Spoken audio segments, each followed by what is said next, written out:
Buenos días a los oyentes, buenos días Fernando. Empezamos hoy un nuevo programa de ¿Por qué enfermamos? Muy buenos días a los oyentes. Abraham, muchas gracias por su asistencia y su invitación. Vamos a hablar hoy sobre... Vamos a comenzar el día de hoy con el síntoma. Cómo el síntoma nos ayuda o nos avisa de que hay un conflicto en nosotros sin resolver. Entonces llegó un escrito y vamos a leer un fragmento. Entonces dice: hola, yo tengo muchos nombres: dolor de rodilla, grano, dolor de estómago, reumatismo, asma, mucosidad, gripe, dolor de espalda, ciática, cáncer, depresión, migraña, entre otros. Y sigue la lista. Me he ofrecido como voluntario para el peor trabajo posible, ser el portador de noticias poco gratas para ti. Tú no me comprendes, nadie me comprende. Tú piensas que quiero fastidiarte, echar a perder tus planes de vida. Todos piensan que quiero entorpecerles, hacerles daño o limitarles.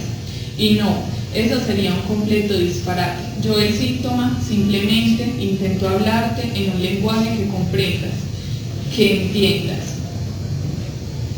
Entonces, ¿por qué no comprendes que yo, el síntoma, no puedo ser sutil y suavecito? Cuando debo darte el mensaje, me golpeas, me odias, con todo el mundo te quejas de mí, de mi presencia en tu cuerpo, pero no te tomas ni un segundo en razonar y tratar de comprender el motivo de mi presencia en tu cuerpo. ¿Qué haces tú? Me mandas a dormir con medicinas, me mandas a callar con tranquilizantes, me suplicas desaparecer con antiinflamatorios, me quieres borrar con quimioterapias, intentas días con día taparme, sellarme, callarme, y me sorprende ver que a veces hasta prefieres consultar brujas y adivinos para que de forma mágica yo me vaya de tu cuerpo.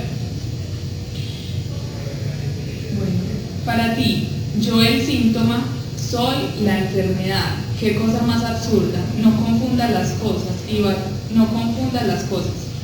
y vas al médico y pagas por docenas de consultas médicas, gastas dinero que no tienes en medicinas tras medicamentos, y solo para callarme. Yo no soy la enfermedad, soy el síntoma. ¿Por qué me callas cuando soy la única alarma que está intentando avisarte? Cuando yo, el síntoma, aparezco en tu vida, no es para saludarte, no, es para avisarte que una emoción que tuviste dentro de tu cuerpo debe ser analizada y resuelta para no enfermar. Deberías darte la oportunidad de preguntarte a ti mismo: ¿por qué aprecio este síntoma en mi vida? ¿Qué querrá decirme? ¿Por qué está apareciendo este síntoma ahora? ¿Qué debo cambiar en mí para ya no necesitar de este síntoma? Bueno, entonces acá el síntoma nos está hablando y diciéndonos: míreme, reconózcame y aprovécheme para trabajar en eso que conscientemente no hemos trabajado y que nos está afectando. Sí, el síntoma entonces vendría a ser un aviso, como bien lo entendimos en el escrito que acaba de leer Diana. Entonces podríamos pensar otra dimensión, salirnos de todo pronóstico, ¿cierto? Y es que la ciencia ha construido el concepto de enfermedad para aludir al síndrome o conjunto de síntomas, ¿cierto? La enfermedad se supone que es el conjunto de síntomas. Pero aquí decimos, y esto quiero que quede grabado en todas las mentes de los oyentes y ojalá de la humanidad entera, y es que la enfermedad somos nosotros. Nosotros somos la enfermedad. Nos comportamos como virus. ¿Por qué? Porque nos comportamos de manera esquiva frente a la verdad de nosotros mismos, al tiempo que nos distanciamos, nos disociamos en muchas ocasiones, es decir, nos dividimos entre aquel que quiere saber y el que no quiere saber nada, el que quiere ignorar lo que le pasa. Pero al querer ignorar, lo que hacemos es separarnos de nuestro propio interior, y al separarnos de nuestro propio interior nos separamos del mundo exterior. Cuando yo niego mi propia realidad, estoy negando también la realidad que ocurre afuera, e interpreto la realidad de afuera a conveniencia de lo que necesito para seguir negando mi propia realidad interior.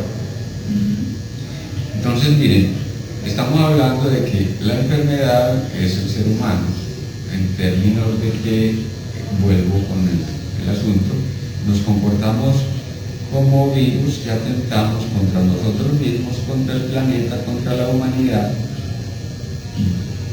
Y la idea que estamos proponiendo es dar el salto cualitativo de ser virus a ser creadores y co-creadores de realidad. ¿Cuándo dejamos de comportarnos como virus? Cuando acepto que soy un ser de creación, cuando acepto de que mi esencia es luminosa, es decir, porto una cantidad de dones y elementos de los cuales me ha dotado la existencia y la condición cuántica o la condición energética, como quieran llamarlo, pero ya el solo hecho de participar de esa condición energética abre umbrales a la multirrealidad, fíjese bien, abre umbrales a la multirrealidad, y por la vía de lo sutil accedo a la modificación de lo concreto. Vivimos en una realidad densa. ¿Cuál realidad densa? La realidad del cuerpo y la realidad de lo tangible, la realidad de lo visible. Pero dijéramos que hay dos planos para que nos entendamos.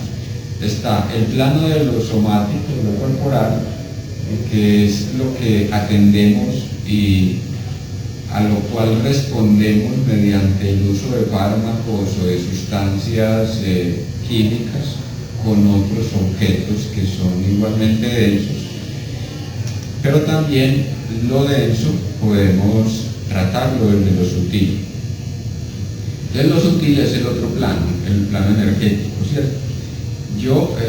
Dijéramos que estamos aquí a nivel de lo material, físicamente material, lo que nos gravita desde el centro de la Tierra y que nos ata indefectiblemente a la condición de seres terrestres, terrenos y condicionados por el alimento, los ciclos, etc. Pero esto es una realidad que ha sido generada a partir de la realidad del otro plano, el plano de lo sutil. Lo sutil, dijéramos que son las ideas, ¿cierto? Entonces las ideas atraviesan todo lo que hacemos. Ya decíamos cómo los sueños nos determinan. ¿Cuáles ideas son las que nos determinan? Las ideas que aparecen en nuestros sueños y desde allí, dijéramos, inyectan energía en diferentes direcciones para que nosotros vivamos las ideas que comportan los sueños. Y finalmente, pues, uno piensa algo y lo ejecuta. Ajá. Lleva a la acción. Exacto. O uno sueña algo y lo lleva a la acción. Entonces, decíamos en programas pasados que estamos en el modo automático. ¿Cuál es el modo automático? Sueño y vivo para soñar. Y aquí decimos, hay que soñar para despertar. Sí. ¿Cómo soñamos para despertar? A partir del reconocimiento de aquello que nos determina en la vida cotidiana. Es decir, ¿qué nos determina? Yo tengo, pongamos por caso, uno de los síntomas que se mencionaba, una ciática, ¿cierto? Entonces, ya sabemos que la ciática es la inflamación del nervio ciático que está en la pirámide que lleva a los llamados miembros inferiores, en las piernas. Entonces, en vez de tratar esto con atenuantes, con paliativos, que sería lo único que logro pues, a través de los medios químicos, es poder, por ejemplo, acceder a lo sutil y reconocer el sentido que tiene ese síntoma en mi existencia. Cuando yo estoy reconociendo el sentido inconsciente, causal, y en el contexto histórico de mi condición psíquica, de mi ser conflictual, etc., ubico lo que pasa y la causa fundamental de ese síntoma, entonces el síntoma tiende a desaparecer. ¿Por qué? Porque me doy cuenta para qué lo necesito. Y como ya me di cuenta para qué lo necesito, entonces me digo, pero para absurdo, pues, ¿por qué tengo yo que hacer esto siendo que puedo hacer otra cosa?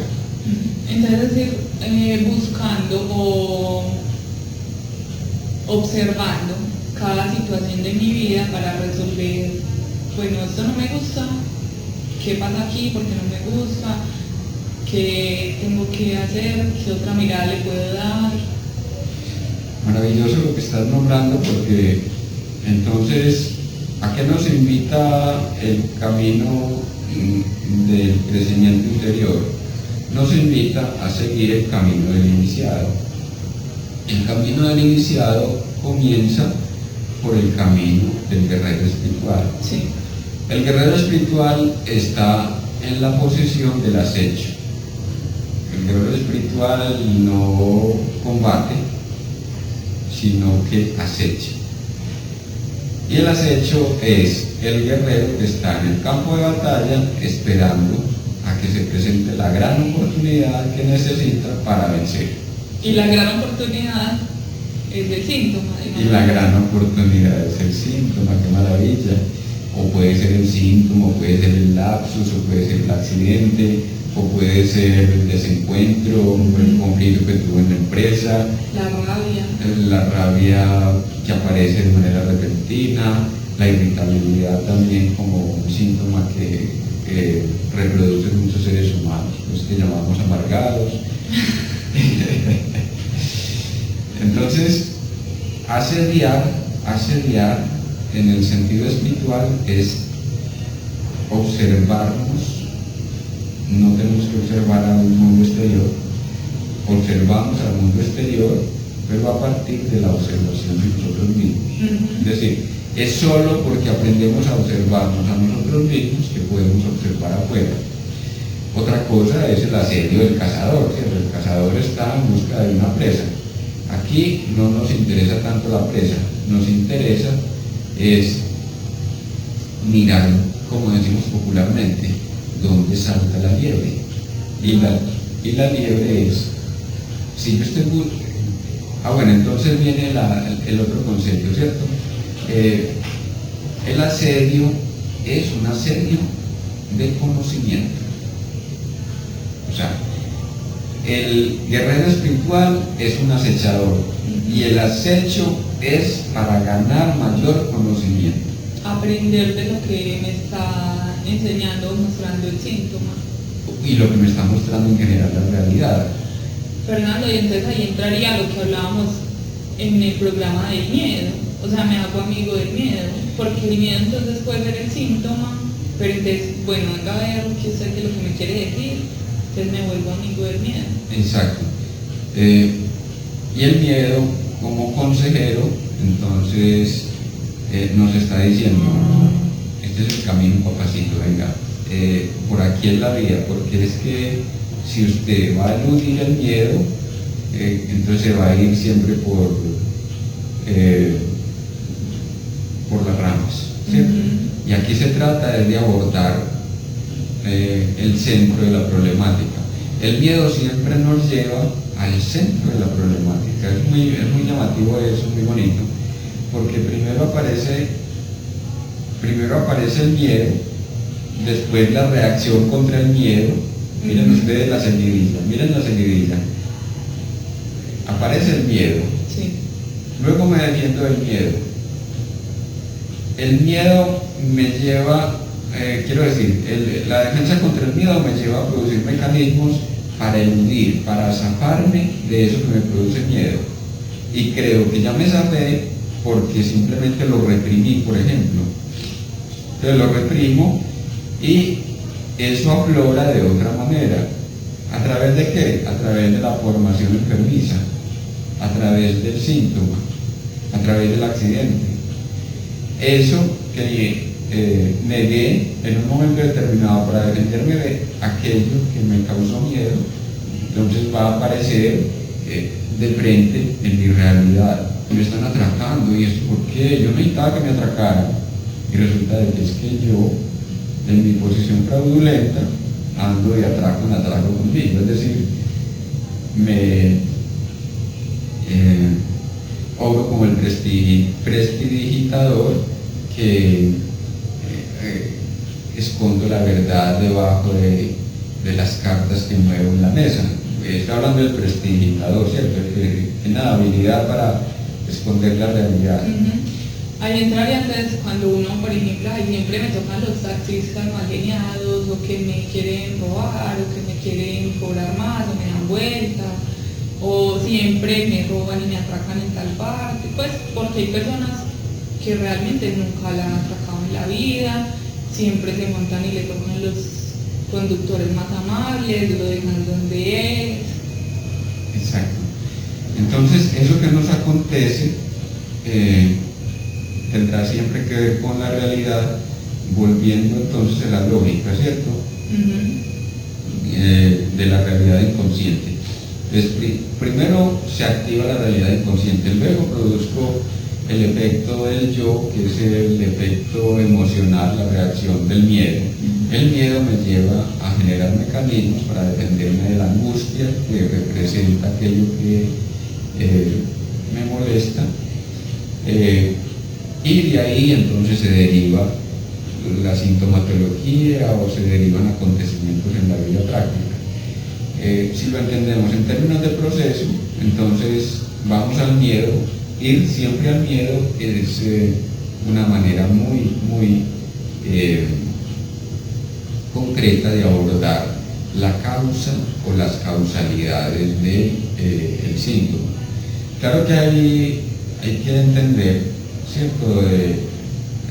Hay que hacer la diferencia entre el miedo, la angustia, ¿sí?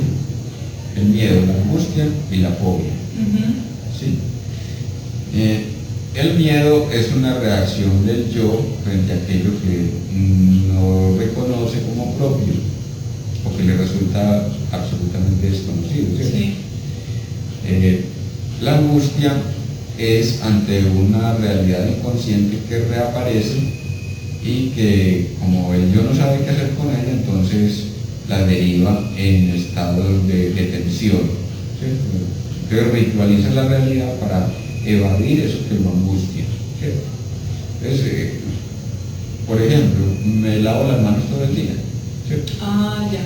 O sea, hace un acto demostrando lo que tiene miedo. Exacto. La fobia es una reacción angustiosa frente a algo que no habría de representar signo de temor, pero que representa signo de angustia. Sí, en exceso. A cualquier nivel, ¿cierto? Siempre que se produzca la fobia es porque hay un cierto nivel que ha sobrepasado los límites, entonces la fobia es una manera de representar el estado de angustia. Le tengo miedo a las cucarachas, ¿qué me representa la cucaracha, cierto? O le tengo fobia a los espacios abiertos, que es lo que temo en los espacios abiertos. O, ¿cómo les parece la fobia de la rinitis, por ejemplo? Donde la persona en la rinitis, generalmente la persona le teme a un estado excitativo. Quiero decir, no quiero que me lo entiendan como un esquema generalizado, sino como una cuestión que se repite, que puede ser o no ser, pero que se encuentra muy constante en el trabajo clínico, y es la fobia representada en la rinitis, donde el sujeto teme demasiado la excitación sexual. Entonces produce a otro nivel unos flujos lubricantes. Produce una lubricación, pero donde no debiera de estar, ¿cierto? Donde no debiera de ser. Hay otras cosas implicadas, obviamente, pero Estamos hablando pues de una particularidad. Volviendo entonces a la lógica que traíamos. Pero antes quiero profundizar en algo, ¿cierto? Y es que necesitamos el síntoma entonces para defendernos de aquello que no queremos reconocer. Sí. Ya decíamos la seguidilla. Pero entonces también el síntoma no representa una forma de descarga en el campo de la pulsión. Es decir, hay un estado de tensión, un estado excitativo que se produce desde el inconsciente y está representada en alguna parte erógena del cuerpo. Ese estado excitativo entonces busca descargarse. Al inconsciente no le importa de qué manera nos descargamos. Si nos descargamos en la relación sexual o si nos descargamos dándole un golpe a alguien o dándole involuntariamente la oportunidad a otro para que nos golpee. Al inconsciente no le importa nada. Pues lo importante es descargar y ya. A ver, ¿cómo va a descargar usted eso? Sí. Entonces ese es el beneficio primario de la enfermedad. Sí, porque yo iba a preguntar, bueno, si nos molesta tanto el síntoma, pero entonces, o sea, decimos y, ay, es que me dio tal cosa, pero, o sea, y hablamos de él y es como un placer de que es el síntoma. Exacto. Hay un solaz, vos lo llamabas en una conversación en una cafetería, lo llamabas como pavonear el síntoma. Sí. Entonces hay un solaz en esa formación sintomática, pero ya viene ahí, ese solaz es como el beneficio secundario. Sí. Ya, yo tengo el síntoma, por decir algo, tengo un problema renal, ¿cierto? Entonces, degenero a tal nivel que tengo que ir a diálisis. ¿Cómo que ese señor tan joven y haciéndole diálisis? Ese señor está como era de alentado. Entonces, ahí producimos lo que se llama el magnífico síntoma. ¡Qué maravilla de síntoma! ¡Qué maravilla! Pero es que miren cómo produzco yo cosas tan raras. Como el reconocimiento. Entonces demandamos un reconocimiento, así sea en negativo, y logramos realmente el reconocimiento. Entonces es muy particular porque hay gente que produce unas enfermedades por allá sacadas de no sé dónde. Una en 10.000 millones de personas. Sí. Una en 3 millones de personas, en 20 millones. Que no, es que Millán Barrera eso le da a una entre 1.000.000, usted la mal de manos, el Millán Barrera le vino a dar.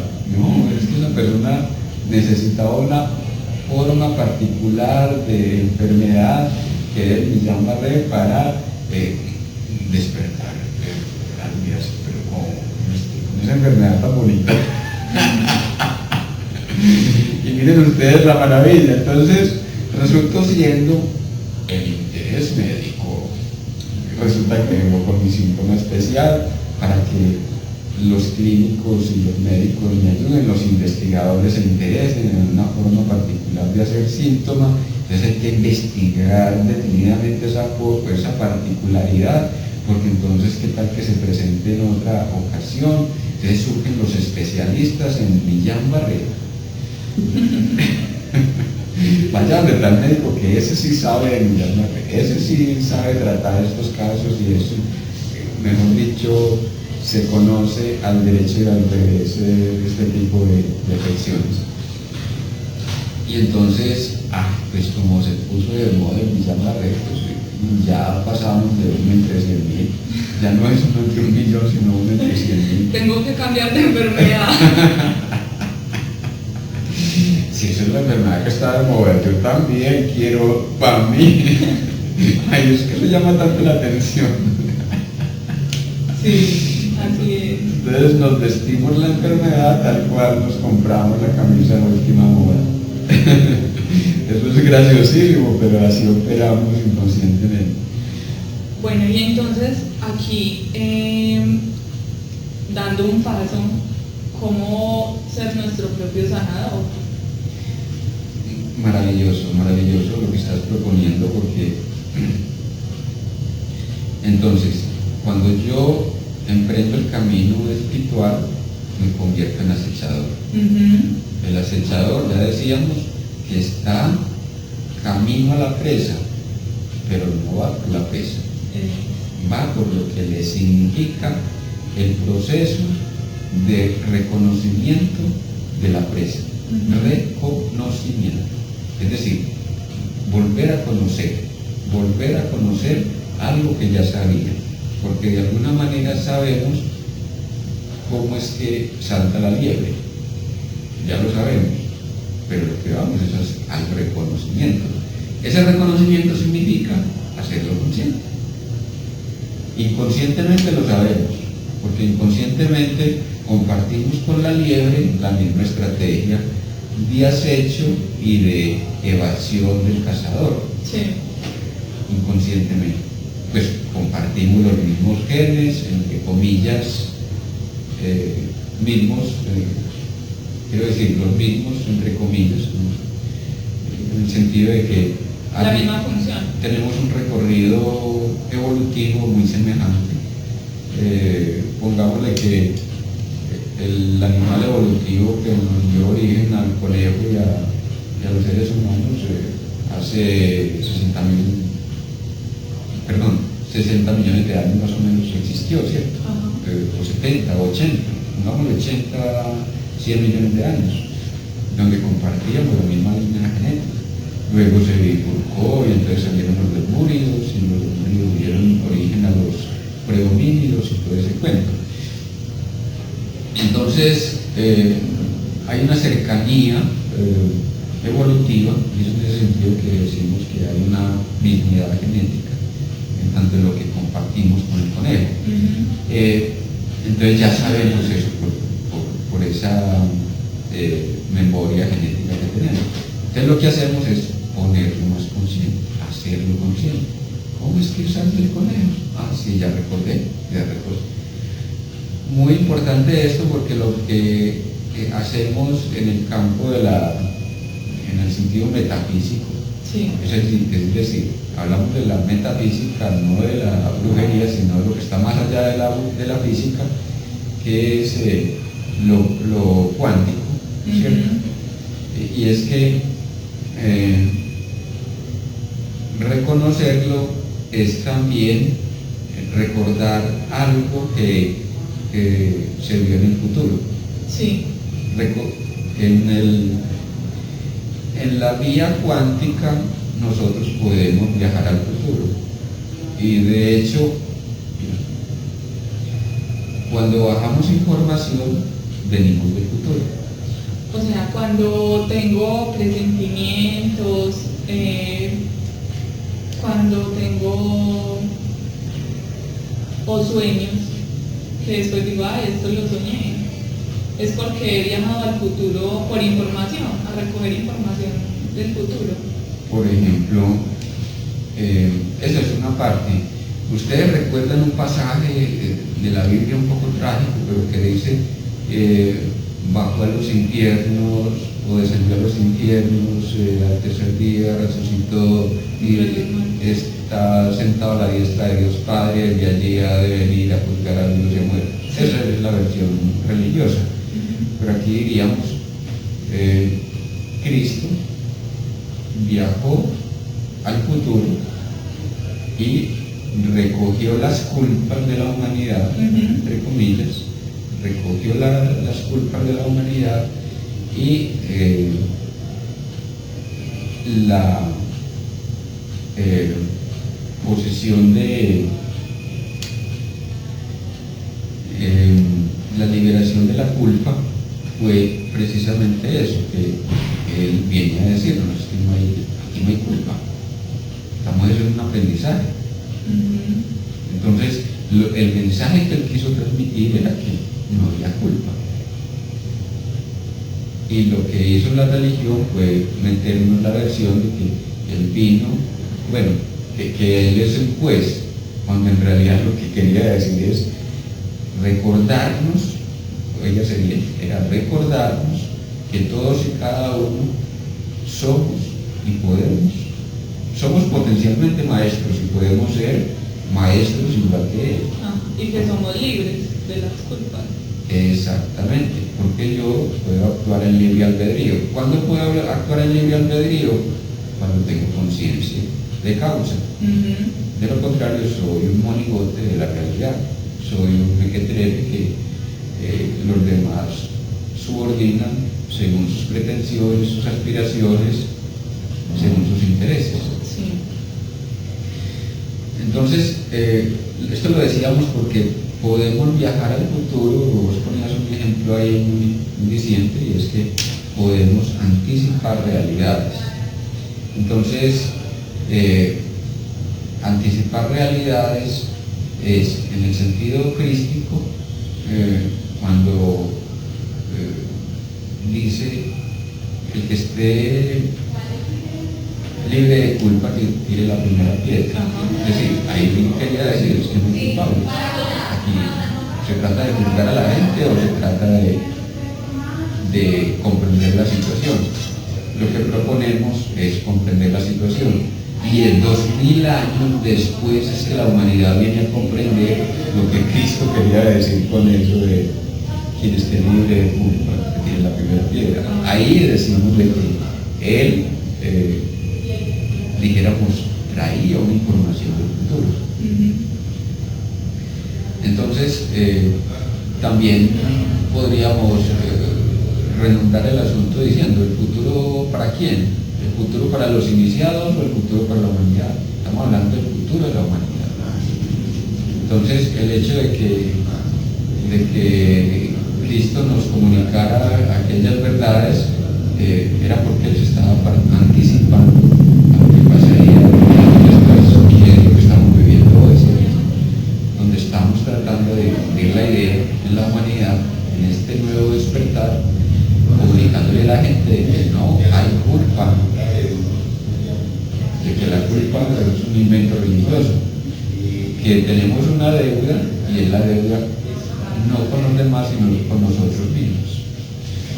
Es lo que nosotros debemos o nos debemos en términos de posibilidades de crecer y generación de alternativas de cambio, ¿no? No sé si querías decir algo para continuar con lo de no.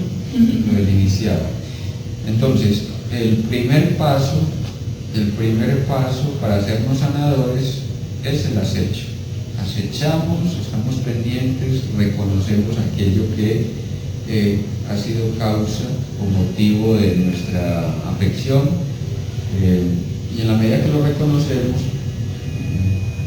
lo podremos modificar. De pronto no al instante, de pronto necesitamos más información para cambiarlo. Hay personas que sufren síntomas y entran en un proceso terapéutico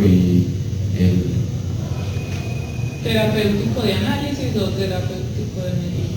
Bueno, terapéutico analítico, ¿cierto? De reconocimiento de sí mismo. Entonces acceden y de una se dan cuenta, incluso ya tienen una información previa. Sí. Entonces llega un señor de 60 años a la consulta. Doctor, es que yo tengo un problema en la pierna y yo creo que yo la produje.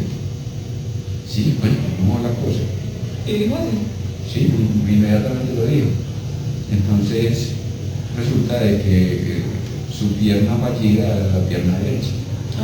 Entonces le dijo, inmediatamente le dije, cuénteme de su papá. Entonces empieza a hablar de que el señor padre pues no lo había reconocido como hijo natural, hijo legítimo, se dice. Y si él hubiera querido, le hubiera dado el apellido, pero él no, en su orgullo personal no quiso recibir el apellido. El Señor no lo quiso recibir. Exacto. Y entonces ahí empezó pues como una suerte de intercambio donde él decía de la información que ya tenía sobre su síntoma y lo que íbamos descubriendo en el trabajo terapéutico. A los 2 años el Señor no había remitido el síntoma de su pierna, o sea, seguía apoyando la misma dolencia, pero con una condición, y es que la dolencia continuaba pero con mutaciones. Entonces, primero era que le dolía para estirar la rodilla, desapareció el problema de la rodilla, entonces apareció un problema de tendón, luego empezó un problema de cadera. Entonces, cada vez que el síntoma iba mutándose, iba apareciendo una problemática diferente con el padre o con la madre también. De todas maneras se combina allí la relación con la autoridad, ¿no? Tanto el padre no es el padre como lo conocemos físicamente, sino como psicológicamente funge unas funciones, ¿cierto?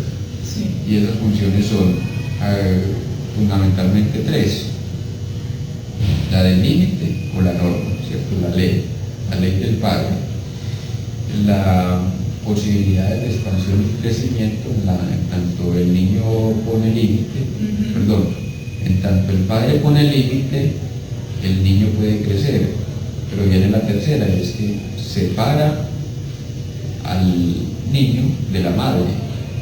Es porque el niño tiende a perderse en una relación homeostática con la madre y la madre a perderse en una relación homeostática con el niño, y muchas enfermedades, sobre todo psíquicas y también somáticas, se presentan, ¿cierto? Entonces, el padre, en tanto cumple esas 3 funciones, da paso a la creatividad y a la realización de la vida en el ser humano, ¿cierto? Sí. Entonces, es el padre en tanto cumple esas 3 funciones. Volvamos entonces. Si yo reconozco la causa de mi síntoma, entonces puedo emprender el camino a la transformación de mi síntoma. ¿Mediante qué? Mediante el acecho. Uno no aprende a acechar porque sí. Uno realmente lo inconsciente es marrullero, ¿cierto? Lo inconsciente es complejo y nos hace trampa. Mejor dicho, nos hacemos trampa, pues tampoco le echemos la culpa aquí al inconsciente. Nosotros inconscientemente queremos una cosa, pero jalamos para otro lado. Es muy llamativo porque la persona llega al trabajo clínico y entonces, bueno, yo a veces soy directo y le digo a la persona, ¿y usted por qué produjo ese síntoma tan particular? ¿Usted me está diciendo a mí? No, pues quiero decir, es que uno produce cosas que necesita y en este caso, no, pero es que yo no voy a querer enfermarme. Bueno, digamos que usted no, pero en la práctica está produciendo. ¿Es verdad o no es verdad su síntoma? Eso no viene por arte de no, que eso viene porque usted de alguna manera lo está produciendo. Entonces, ese reconocernos en esa parte que no está integrada, óigase bien, la parte que no está integrada a nuestra propia realidad consciente es la que produce la enfermedad y el síntoma.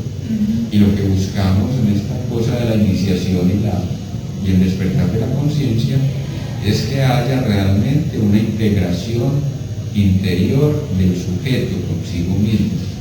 Si el ser humano se integra consigo mismo, viene como efecto la integración con lo social, la integración con lo cultural, la integración planetaria, etcétera, etcétera. Aquí entonces podríamos decir que la incoherencia también es un aviso. Pues quiero algo, pero ocurre otra cosa.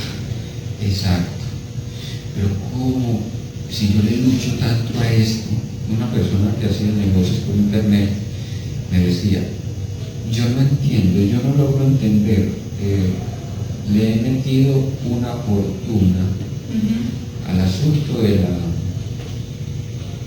de estos negocios y cada vez salgo perdiendo. Yo no entiendo qué pasa conmigo, algo, pues si yo tengo la intención y esto es mi proyecto, ¿qué pasa conmigo? Entonces ahí hay un nivel de acecho, ¿cierto? Y es el nivel de la pregunta.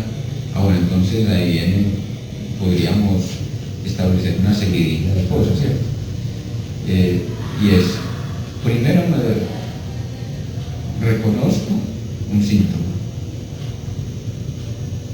genero una pregunta a partir del síntoma, ¿por qué estoy produciendo esto? ¿Por qué lo necesito? ¿Por qué lo necesito? Y entonces ya cuando yo hago la pregunta, entonces el cerebro empieza a movilizarse, el cerebro o el ser superior, algunos quieren reducirlo a cerebro, pero nosotros decimos más bien nuestro doble energético empieza a movilizarse y a esculcar hechos de la vida concreta o de la vida imaginaria, aún de la vida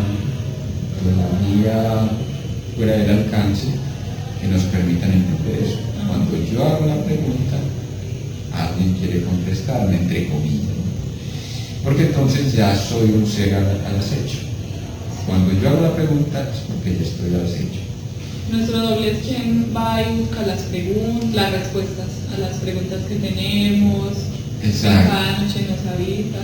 Maravilloso lo que estás diciendo. Miren, el primer paso para despertar es salgamos de la modorra, por favor.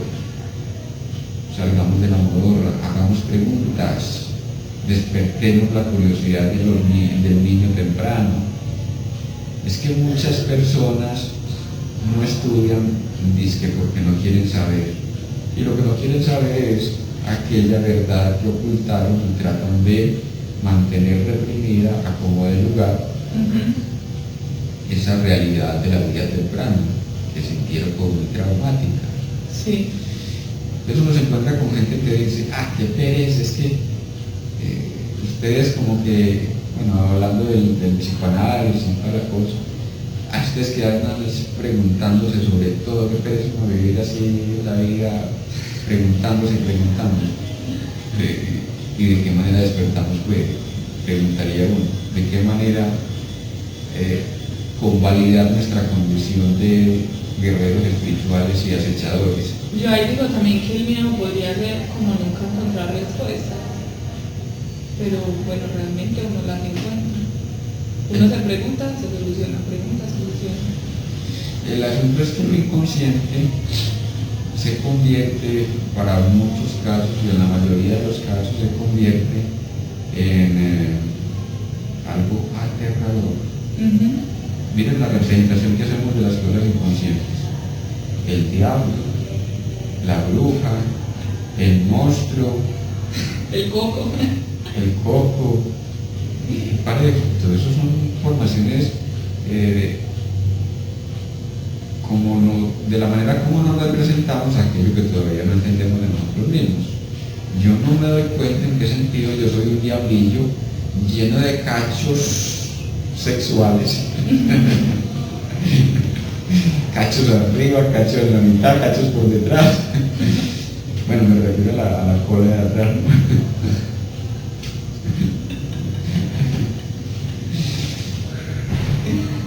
Inconscientemente, entonces, nuestra moralidad interpreta todo aquello que constituye la sexualidad, en tanto la sexualidad se considera como algo peligroso. Entonces lo inconsciente interpreta esa realidad como algo maligno, como algo terrible, y lo cual hay que rehuir a como de lugar. Vamos y hacemos frente, sí, que me paró. ¿Y se me paró justamente con mi mamá, que no era, y yo creí que eso era terrible, pues que a uno que no me podía parar con mi mamá. Y lo que explicabas la otra vez, que de niño, o sea, no hay como ese límite de excitabilidad con quién o por qué, no, simplemente me siento muy feliz con mi mamá, me excito con mi mamá. Sí, y es que también, según tomamos la realidad como un tabú, ¿cierto? Si resulta tan prohibido ese asunto de excitarnos con alguien, es porque en realidad nosotros tenemos una alta censura, una prohibición tajante con ese asunto. Sí.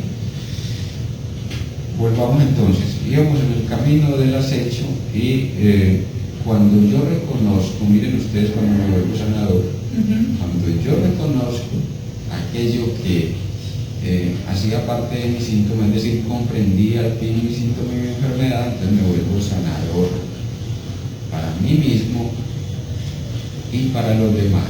Sí. Ya puedo aplicar aquellos principios de reconocimiento para que otros puedan también acceder a la verdad que subyace en sus síntomas.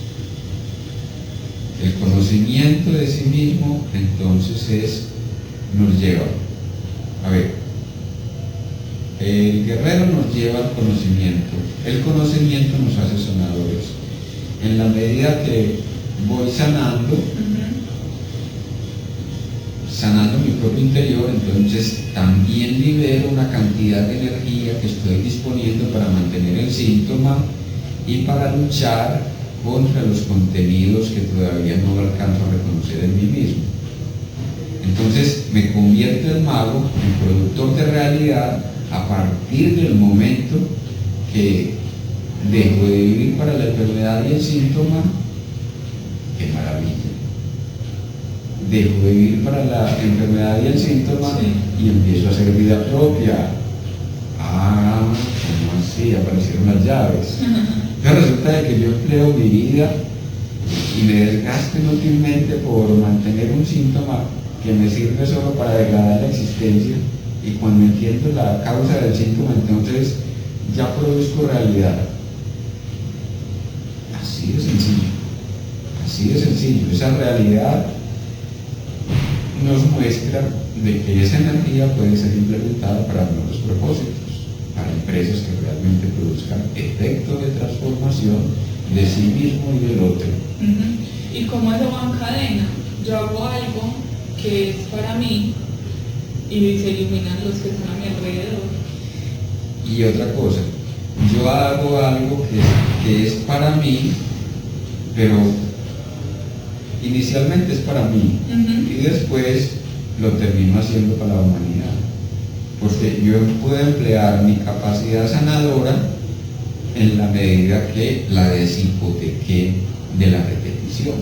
Sí, la creatividad de algo nuevo, de nueva sanación. Exacto. Eso es maravilloso porque entonces nos lleva a algo que hemos dicho aquí y que les interrogábamos al principio a los oyentes y a todos los que nos siguen en YouTube. Les interrogábamos, si tenemos capacidad para producir la enfermedad, ¿por qué no tendríamos capacidad para sanar y llevar nuestra vida a un nuevo nivel de realización? Y aquí les estamos dando la respuesta, o sea, ya estamos diciendo que hay un camino. ¿Cuál es el camino?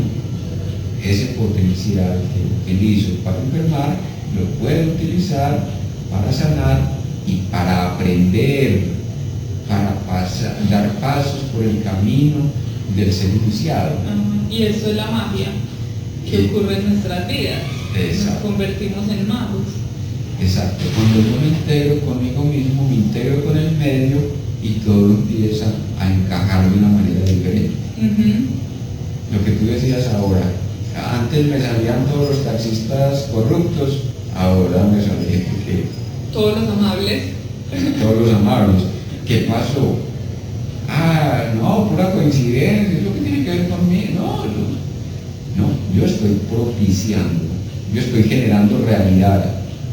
¿Por qué? Porque le puse la mano justamente al taxista que sabía que me iba a tratar bien. Una parte mía ya lo sabía. Sí. Si ya no necesito estar enredado en la pelea con el otro, entonces surge la posibilidad de generar armonía, bienestar, y todo me propulsa en ese sentido, ¿cierto?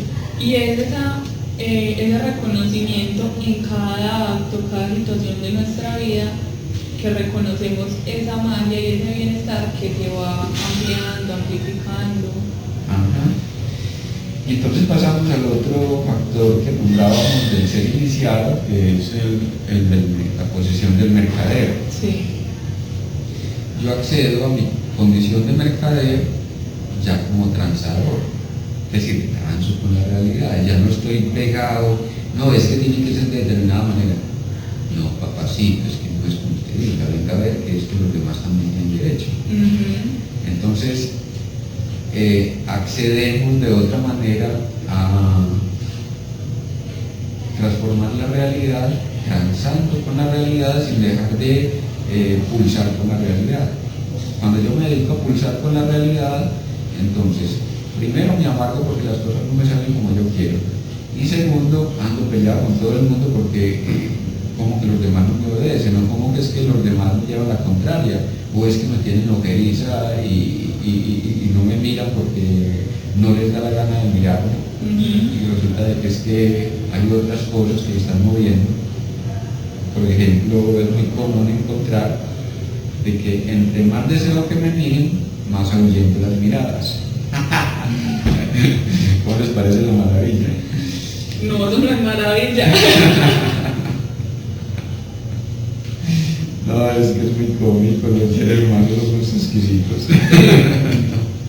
O entre más se desea algo con ansiedad, más se aleja, más se aleja. Exacto.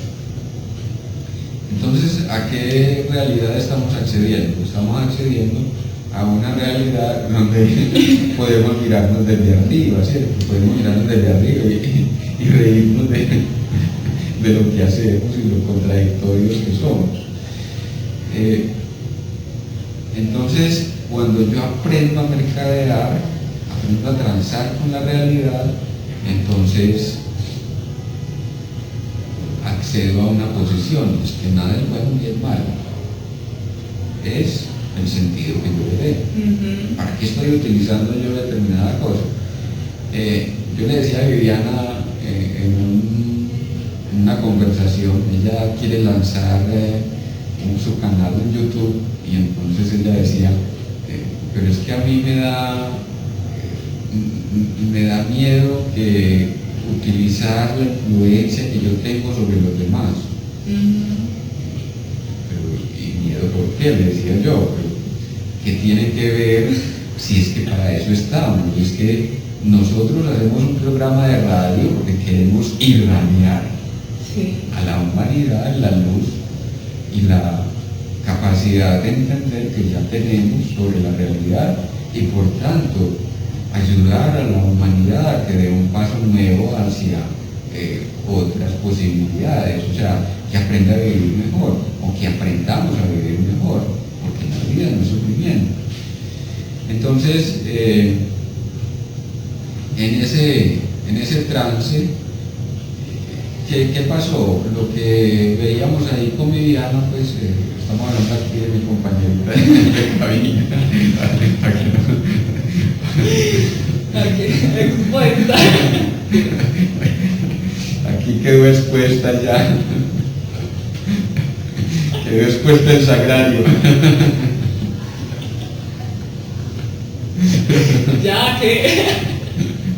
Ya que Viviana sabe, láncese, que ya todo el mundo sabe que usted tiene miedo.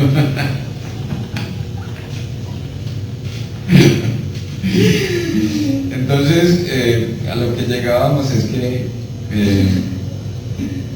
es un patrón, ¿cierto? Que tenemos miedo a tener dominio sobre los demás. Entonces, el patrón que Viviana luego reconoció es que ha tenido miedo a ejercer poder sobre los demás. Entonces, lo que le contestábamos era que aquí no se trata de ejercer un poder de controlar a los otros, no se trata de manipular a nadie, se trata de ayudar a un despertar, llevar ese liderazgo, esa capacidad de influencia, llevarlo a un nivel donde me beneficio yo, se beneficia la humanidad, se beneficia la Pacha, se beneficia la galaxia y se beneficia el sistema solar que está obstinado en mantenernos en la luz. Y que es un compartir, Es un compartir. más que un ejercer un poder desde arriba, es más un compartir lo que ya he podido saber. Exacto. Entonces, esa condición de mercader, entonces la llevamos a otro nivel. ¿Cómo resolver el malentendido, por ejemplo, para una persona más del común y corriente, o que tiene menos Conocimiento de sí mismo. o menos lucidez en relación a sí mismo? Pues a muchos nos toca descubrir que finalmente lo que nos embolata la vida es que tengo miedo a mi propio poder. Tengo miedo a mi propio poder. Y mi propio poder es el poder de la influencia, el poder de la palabra, el poder de la visualización de realidades nuevas, el poder de conexión, el poder de canalización, en fin. Ayer nada menos había alguien en consulta, lleva 2 meses asistiendo a la consulta y una cantidad de síntomas de toda variedad. Regresó de una incapacidad después de 2 semanas de no tener consulta, pues por la incapacidad en que estaba, y entonces la interpelo con relación al síntoma y empieza a aflorar una cuestión que era un temor de la infancia, un temor sustentado de que veía espectros energéticos por donde quiera que pasaba. Y entonces ahora resulta de que a través del trabajo terapéutico le halló sentido a toda la vida, a lo que había vivido desde la infancia. Ahora resulta de que ya sabe que puede hacer algo con eso, que no tiene que seguir temiéndole al hecho de percibir realidades sutiles o espectros de otros seres que están en otras dimensiones y que seguramente tienen una capacidad de conexión, de canalización que está queriendo eludir, queriendo evadir a como de lugar. Entonces, miren ahí el mercader, ¿cierto? El mercader, volviendo al caso clínico que les comentaba, entonces, dejo de pelearme con mi realidad, dejo de pelearme con mi capacidad de ver espectros, y entonces lo asimilo dentro de mi campo de crecimiento. Sí. ¿Qué hago con eso? Entonces, nos queda, y no quiero dejar en el tintero lo que integra todo esto, ¿cierto? El ser iniciado. El ser iniciado es el que integra al mercader, al sanador, al guerrero espiritual y al mercader, sanador, mago. Y al mago, exacto, el mago. El iniciado está camino a la maestría interior. Es decir, ya sabe muchas cositas y busca ampliar su rango de conocimiento, y entonces quien accede al conocimiento de sí mismo está en la vía, obviamente, del ser iniciado y puede entonces disponer de un conocimiento propio del que llamamos maestro. ¿Por qué se llamó a Jesucristo maestro? Porque vibracionalmente tenía la frecuencia cristal, la frecuencia cristalina. La frecuencia cristalina corresponde en la vida práctica a la condición de ser maestro, pero no maestro de los otros. El maestro es maestro ante todo de sí mismo. Cuando somos maestros de nosotros mismos es porque estamos vibrando en la frecuencia del yo soy, o el yo superior, que también hemos nombrado, o lo que hemos llamado también como yo superior aquí, ¿no? Entonces, miren ustedes, la maestría es la sabiduría. Es la sabiduría. Por eso los iluminados pues, nos llevan tanta ventaja, porque no solamente accedieron al conocimiento de sí mismos, sino que en ese desarrollo del conocimiento de sí mismos fueron expandiendo la conciencia a tal punto que pueden bajar información del ultramundo o pueden subir información del inframundo. Como pueden interpretar la realidad concreta, dijéramos que son 3 planos, ¿cierto? Sí. Para este propósito. El inframundo, el mundo, la realidad de todos los días, y el supramundo, que es el mundo de los seres y el infinito, que es sutil, o la sutilidad que es infinita, para decirlo así. Bueno, nuestro programa del día de hoy ha concluido, pero continuaremos con estos temas en nuestros próximos programas. Muchas gracias por acompañarnos. Los acompañó Viviana Cepeda, Fernando Calle, Abraham Varela en el control. Un feliz día. Feliz día.